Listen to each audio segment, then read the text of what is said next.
Bleach episode 2 is here.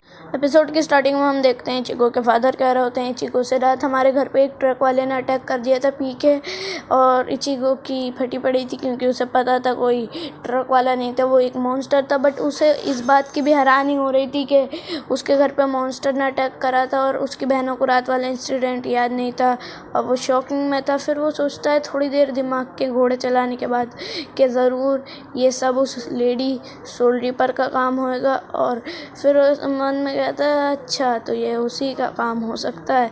और फिर हमारे सामने सीन शिफ्ट होता है और इचिको के स्कूल का सीन दिखाया जाता है जहाँ पे जो लंबे हेयर वाली है उसका नाम ओरिहिमे है और शॉर्ट हेयर वाली का नाम कास्का है, और वो दोनों बातें करती हुई जा रही थी। बट ओरिहिमे गलती से अपने इचिको से टकरा दी थी और फिर वो गिर जाती है। इसके बाद उसकी जो फ्रेंड थी वो इचिको के ऊपर कहती है कि इचिको तुमने उसे गिरा तो दिया ही, बट उससे अब सॉरी कौन बोलेगा। अपने इचिको काइंड ऑफ फेमस टाइप है, बट वो जैसे ही उसकी तरफ हाथ बढ़ाता है ओरिहिमे को, वो शर्मा के भाग जाते। उसके बाद हमें इचिको की क्लास का सीन दिखता है जहाँ पे वो अपनी एक फ्रेंड चैड और दो दोस्त और से बात कर रहा था। और फिर वहाँ पे आती है लेडी सोल रीपर जो कि काइंड ऑफ एक ट्रांसफ़र स्टूडेंट के रूप में यहाँ पे आई थी, और फिर वो इचिको को बाहर चलने को कहती है। जिसके बाद वो इचिको से कहती हैं क्या तुम मेरा साथ दोगे।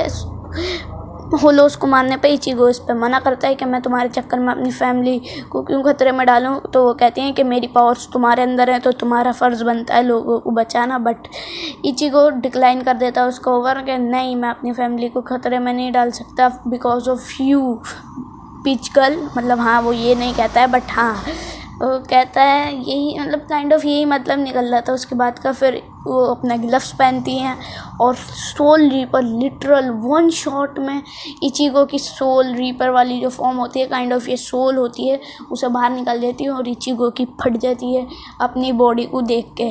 अब इचिको डर रहा होता है तो और ही मैं उनसे बताती हैं कि यहाँ पे एक होलो है, और फिर वो उस होलो के पास चले जाते हैं। जिसके बाद वो होलो को देखती है और वो वहाँ पे एकदम चले जाते हैं, और फिर हमें सीन शिफ्ट होता है और हम देखते हैं वहाँ का सीन जहाँ पे एक बच्चा भाग रहा होता है उस होलो से बच के, और ये काइंड ऑफ एक सोल है।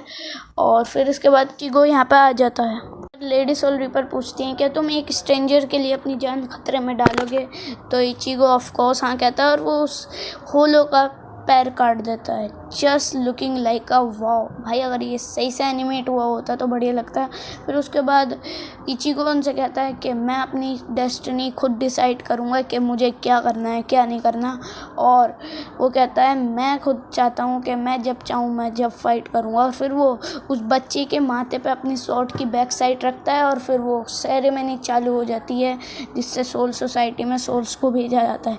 जिसके बाद जियो को खुद शौक थी क्योंकि इचिको ने ये बिना किसी के सिखाए सीख लिया होता है। गाइस यार सॉरी मैं वीडियो नहीं डाल रहा था क्योंकि क्रांति रोड वाले ने मुझे एक स्ट्राइक दे दी थी, जिस वजह से मैं वीडियो नहीं डाल पा रहा था। बाकी अब उन्होंने स्ट्राइक नहीं हटा दी तो प्लीज़ यार मैं रिक्वेस्ट करता हूँ कि क्रांति रोड वाले को क्या है ना कि स्ट्राइक हटा दें, क्योंकि गलती से मतलब मैंने इन्फिनिटी कासल आर्क का जो ट्रेलर था उसे कवर करा था जिस वजह से कम्युनिटी स्ट्राइक आ गई। बाकी स्टोरी की तरफ चलते हैं। इसके बाद हमें ओरिहिमे का सीन दिखाया जाता है जो कि पढ़ रही होती है और उसे कोई सोल देख रही होती है, और ये ओरिहिमे का भाई है। स्पॉइलर अलर्ट बता दिया है मैंने तुम्हें पहले ही। और फिर उसे कोई दो होलो खींच के ले जाते हैं अंडरवर्ल्ड में, और अंडरवर्ल्ड में जाने के बाद सिंपल से उसे मारने लगते हैं और फिर वो फाइनली एक होलो बन जाता है। और लिटरल तुम इस बंदे का फेस नोटिस करो। और बाकी अब हम स्टोरी की तरफ और बढ़ते हैं। उसके बाद इचिको रियुको से परेशान था क्योंकि वो उसके हर टाइम पीछे रह रही थी, बट वो इतने में नोटिस करते हैं कि ओरिहिमे को कार टक्कर मार के चली जाती है। तो इसी के साथ ओरिहिमे नए वर्ल्ड में रिकार्नेट नहीं होती है क्योंकि उसे कुछ हुआ ही नहीं था। Literally she is okay. और फिर वो बताती है कि मैं ठीक हूँ, और भाई बैडीज देखो इस बंदी के। और फिर इचिको से वो पूछती है कि ये लड़की कौन है, तो वो बताता है कि ये अपनी क्लासमेट है, इसका तो शक्ल तुम याद रखो, कम से कम नाम तो याद रख ले करो। फिर ये दोनों एक दूसरे को ओल्ड स्टाइल में ग्रीट करती हैं, one baddies and one girl. हाँ, और फिर वो बताती है कि मैं सब्ज़ी लेके आ रही थी और इचिको का रिएक्शन ये था, लिटरल भाई it's not a note at. और रियो को नोटिस करती है हाँ ओरिहिमे के पैर पे एक होलो का मार्क था, वो नॉर्मल ह्यूमन का नहीं लग रहा था। तो वो शाम घर जाते हैं, इचिको से इस बारे में पूछती है तो इचिको कहता है हाँ उसका एक भाई था जो कि एक कार एक्सीडेंट में मर गया था, जो कि उसका आखिरी रिलेटिबल भी था, जिस वजह से ओरिहिमे काफ़ी टाइम तक उस सदमे में नहीं रह रही थी, मतलब डूड एंड ग्रे। और फिर वो कहती है कि शायद से उसका भाई होलो है। और रियोको की ये बात सुनने के बाद इचिको शौक था, बट वो कहती है हाँ ये सच है और शायद वो उसे मार भी सकता है। और उसके बाद हम देखते हैं कि उसकी बेस्टी दोनों लंच चिल्लाती हैं क्योंकि आस्किंग माई मॉम तुम्हारे लिए भेजा था। और यही में उसकी मॉम को थैंक यू कहती है। और फिर हम देखते हैं यूज़ो आती है इचिको के कमरे में और वो कहती है कि भैया खाना खा लो, जिसके बाद वो कहते हैं and will me don't come can't are. इसके बाद रियुको लेटी थी, फिर वो एकदम से बाहर आती है और वो कहती है कि यहाँ एक होलो आ रहा है। और फिर वो अपना ओजिली मतलब क्या कहते हैं उसे,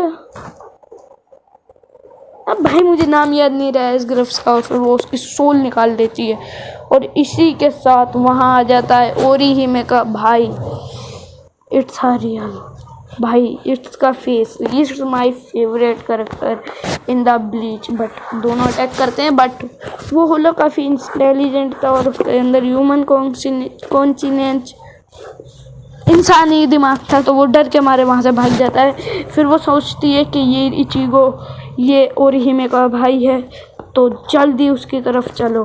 इचिको वगैरह यहाँ पे आ रहे होते हैं, बट यहाँ पे ओरिहिमे उससे थोड़ी बहुत बातें करती है। बट ये मोमेंट जब ख़राब हो जाता है, जब ओरिहिमे को उसके ब्रदर की चीखने की आवाज़ आती है। Chapter is and. अब देखो चैप्टर एंड हो चुका है, मुझे भी पता है, मैं काफ़ी लेट हूँ।